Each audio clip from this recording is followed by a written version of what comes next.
اما بعد فاعوذ باللہ من الشیطان الرجیم بسم اللہ الرحمن الرحیم شہر رمضان الذی انزل فیہ القرآن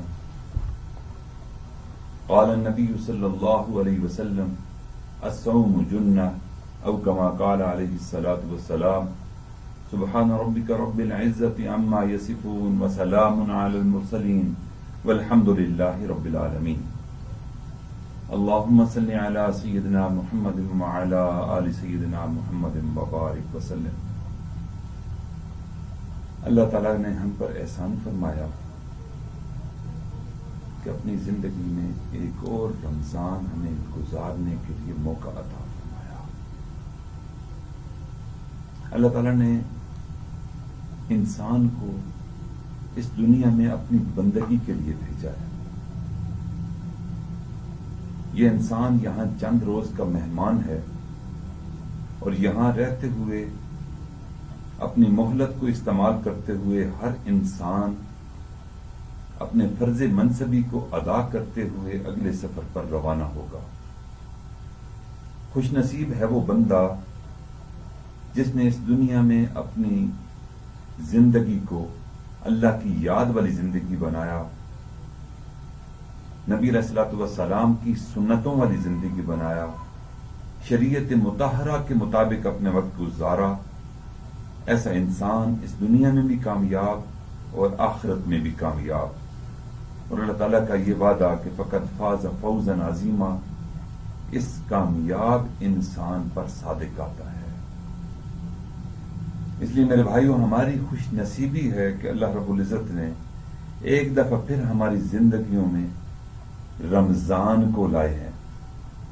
ایسا مہینہ ہے رمضان کہ جس میں اللہ تعالیٰ کی رحمت موسلا دھار بارش کی طرح برستی ہے۔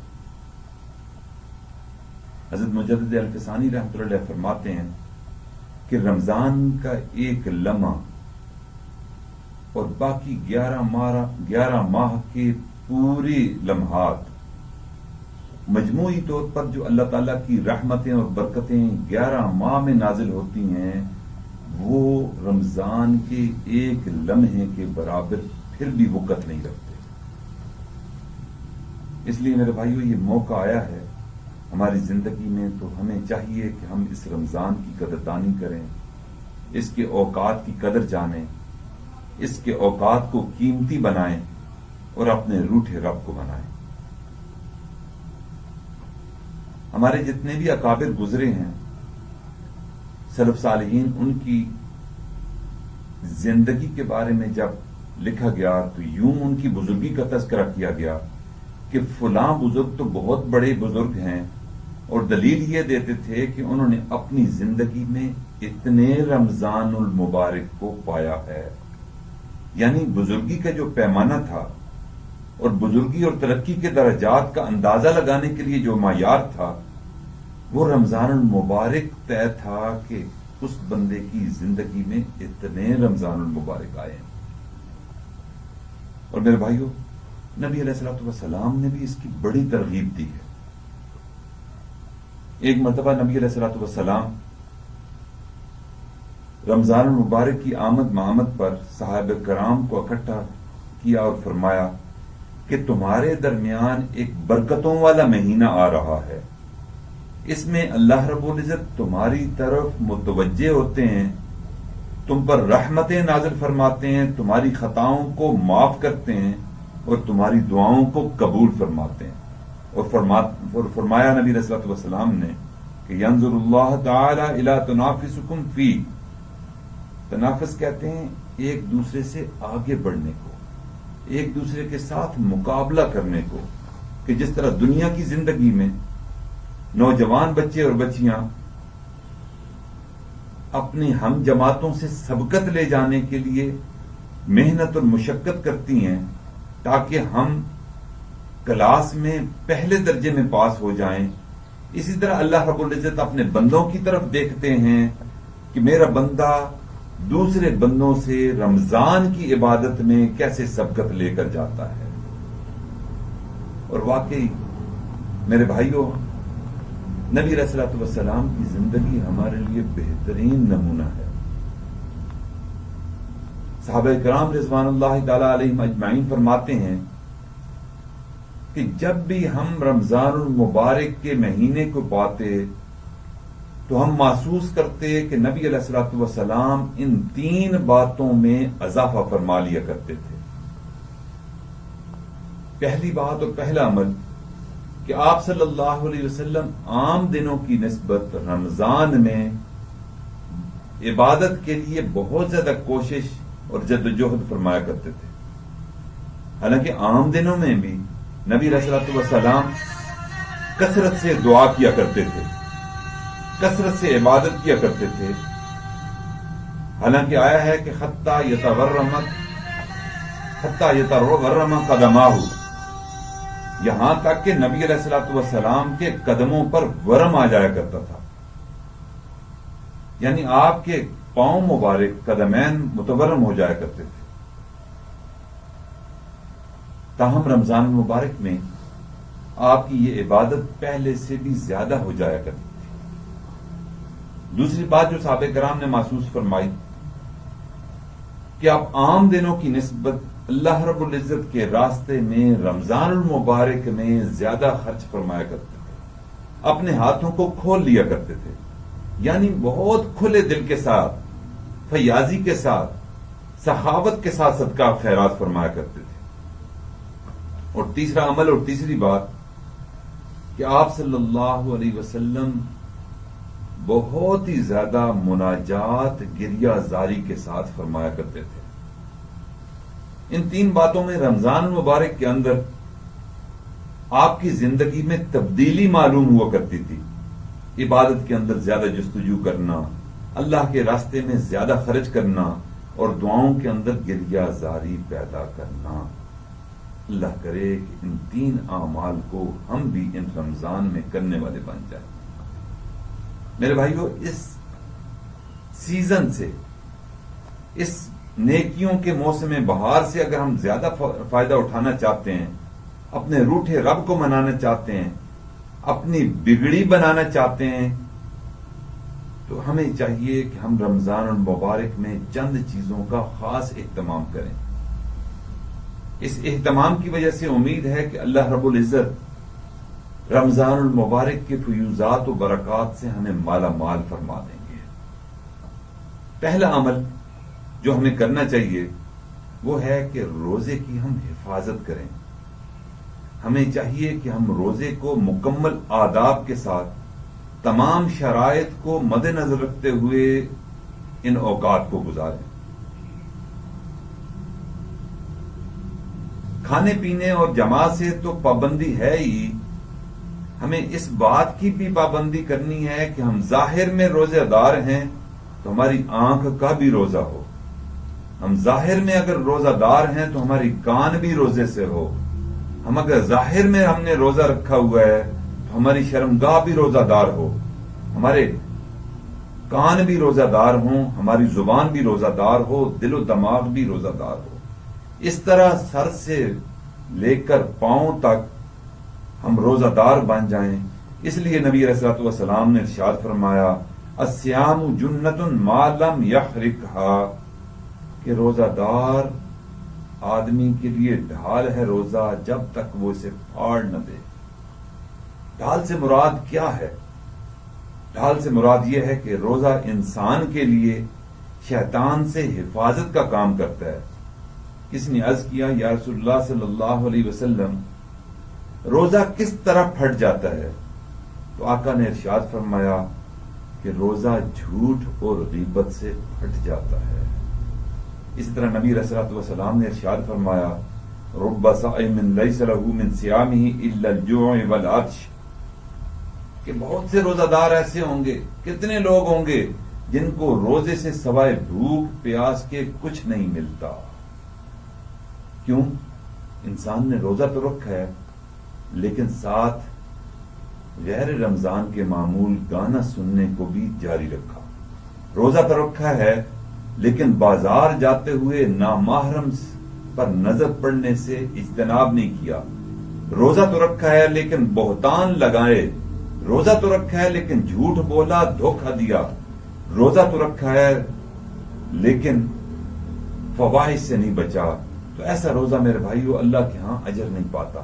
یہ ظاہرداری کا روزہ ہے، روزے کی حقیقت اس کو حاصل نہیں. اس لیے نبی علیہ الصلوۃ والسلام نے ارشاد فرمایا لیس الصیام من الاکل والشرب انما الصیام من اللغو والرفث، کہ روزہ کھانے اور پینے سے بچنے کا نام ہی نہیں بلکہ روزہ تو لغو اور فحش کاموں سے بچنے کا نام روزہ ہے. اس طرح ایک اور جگہ ارشاد فرمایا من لم یضع قول الزور والعمل به، جو بندہ جھوٹ اور اپنے عمل کے کھوٹ کو نہیں چھوڑتا، فرمایا فلیس له حاجۃ فی ان یضع طعامہ وشرابہ، اللہ تعالیٰ کو اس کے بھوکا اور پیاسے رہنے کی کوئی پرواہ نہیں. یعنی روزے کی حالت میں تمام آزاد وہ روزے کی حالت میں ہوں گے. انسان جھوٹ سے بچے گا، برے اعمال کو چھوڑ دے گا، تمام اعضاء کو اللہ کی عبادت میں لگا دے گا، تمام اعضاء کا روزہ رکھ لے گا. ایسا روزہ میرے بھائیوں اللہ تعالیٰ کے ہاں اجر پاتا ہے. اور باقی ہم دیکھتے ہیں کہ ہم روزے سے ہوتے ہیں لیکن کم تول رہے ہوتے ہیں، ہم روزے سے ہوتے ہیں لیکن ملاوٹ کر رہے ہوتے ہیں، رشوت لے رہے ہوتے ہیں، بہتان لگا رہے ہوتے ہیں، لوگوں پر ظلم کر رہے ہوتے ہیں.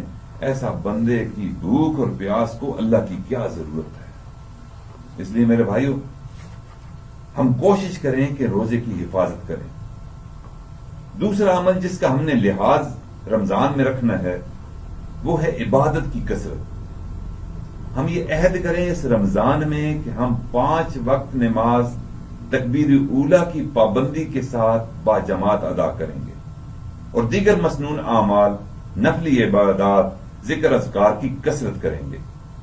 عبادت کے اندر اپنے جسم کو تھکائیں گے. میرے بھائیو ہمارے جسم دنیا کے معاملات میں الجھے رہنے کی وجہ سے تو بہت زیادہ تھکتے ہیں. کاش زندگی میں کوئی ایسا وقت بھی آئے کہ ہمارا جسم اللہ کی عبادت کرتے کرتے تھک جایا کرے. کوئی ایسا وقت آئے کہ ہماری آنکھیں نیند کو ترس جائیں. میرے بھائیو عبادت میں رکاوٹ کس چیز کی ہے؟ اللہ تعالیٰ نے ارشاد فرما دیا کہ میں سرکش شیاطین کو اس رمضان المبارک میں قید کر دیا کرتا ہوں. اب پھر بھی ہم اگر عبادت نہیں کرتے تو پھر رکاوٹ کس چیز کی ہے؟ انسان کے عمل میں رکاوٹ میرے بھائیو پھر نفس کی ہے. شیطان ہمارے نفس کو اتنا بگاڑ دیتا ہے، نفس پر اتنا غلبہ پا لیتا ہے کہ وہ تمام ہمارے نفوس شیطان کے چھوٹے چھوٹے شتونگڑے بن جاتے ہیں اور یہ ہمارے نفس کو سیدھا نہیں ہونے دیتے. اس لیے ہم دیکھتے ہیں کہ رمضان میں قرآن پاک کو تراویح میں سننا ہمارے لیے مشکل ہو جاتا ہے. ہم مسجدیں تلاش کرتے رہتے ہیں کہ جہاں پونے گھنٹے میں 30 منٹ میں تراویح ختم ہو جاتی ہے.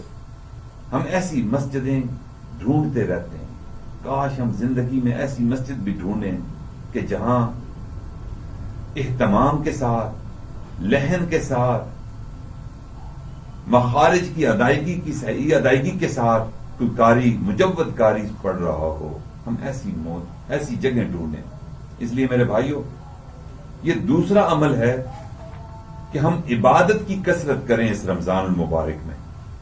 تیسرا عمل کہ ہم دعاؤں کی کثرت کریں، مناجات کریں، گریہ زاری کریں، رو رو کر اپنے رب کو منائیں.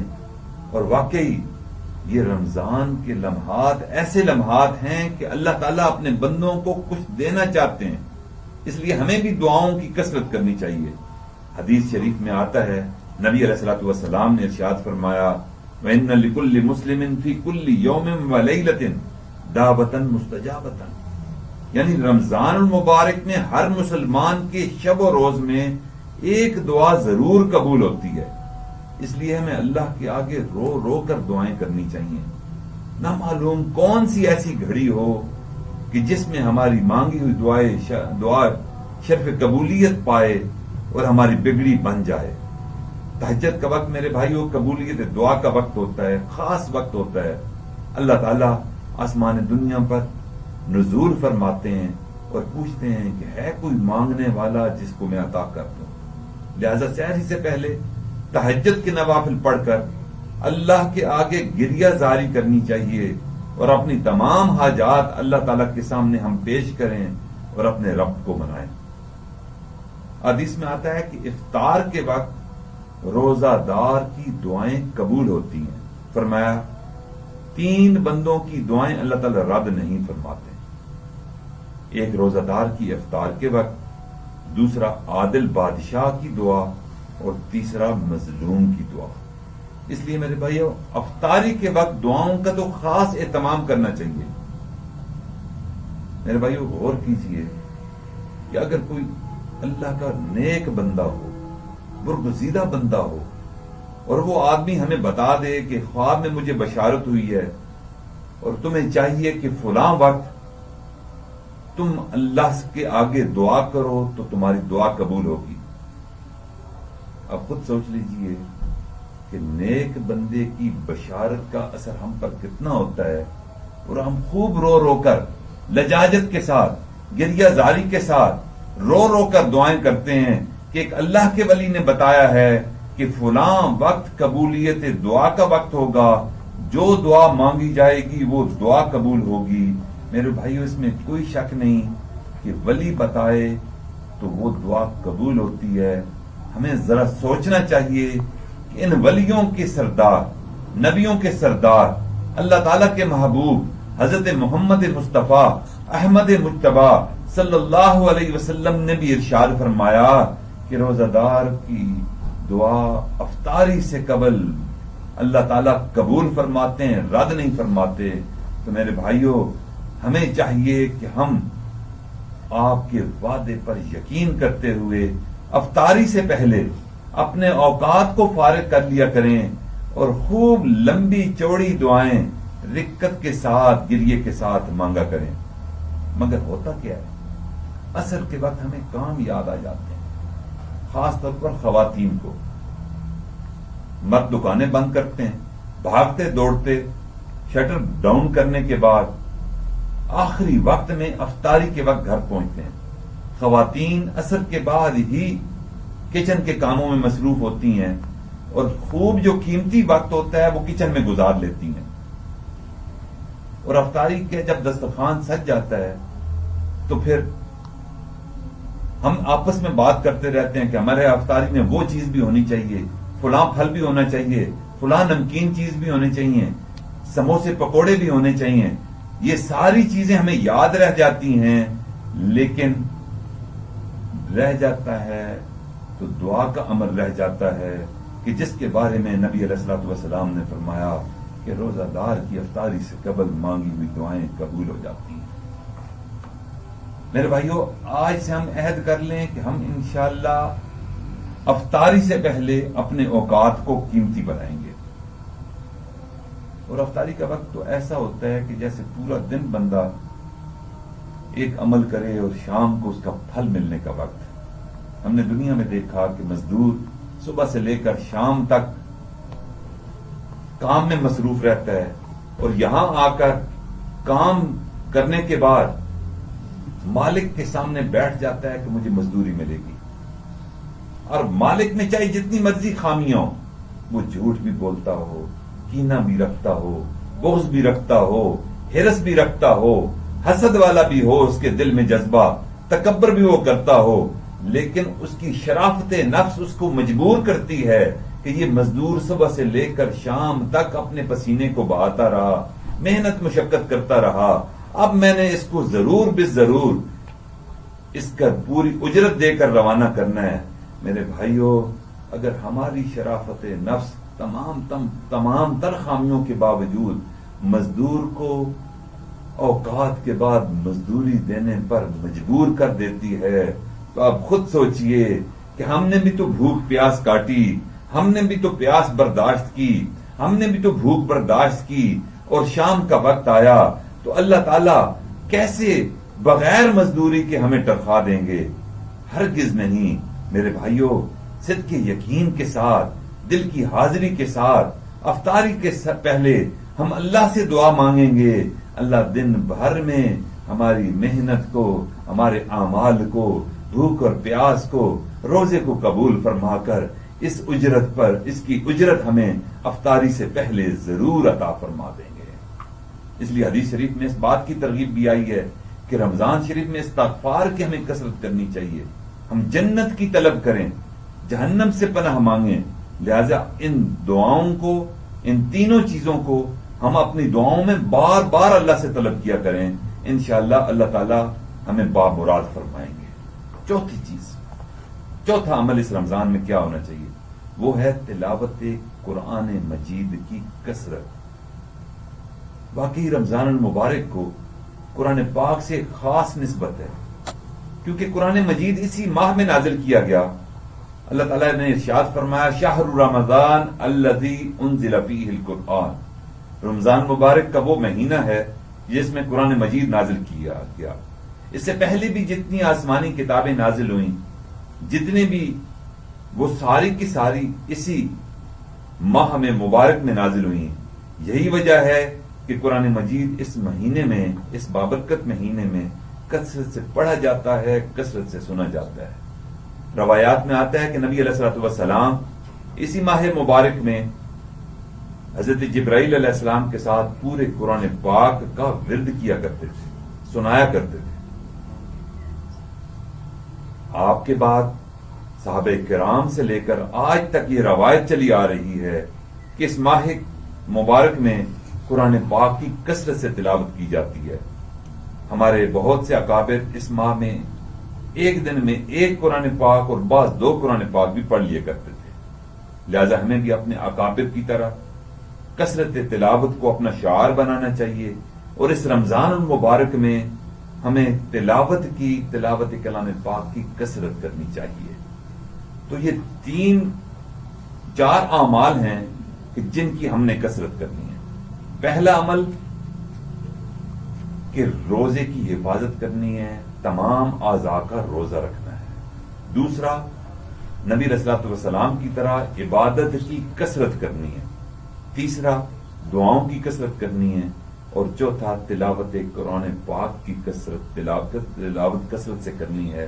اللہ سے دعا ہے کہ اللہ تعالی ہم سب کو اس رمضان المبارک کو ان اعمال صالحہ کے ساتھ گزارنے کی توفیق عطا فرمائے۔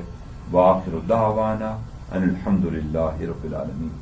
واللہ ما طلعت شمس ولا غربت الا وانت فی قلبی ووسواسی۔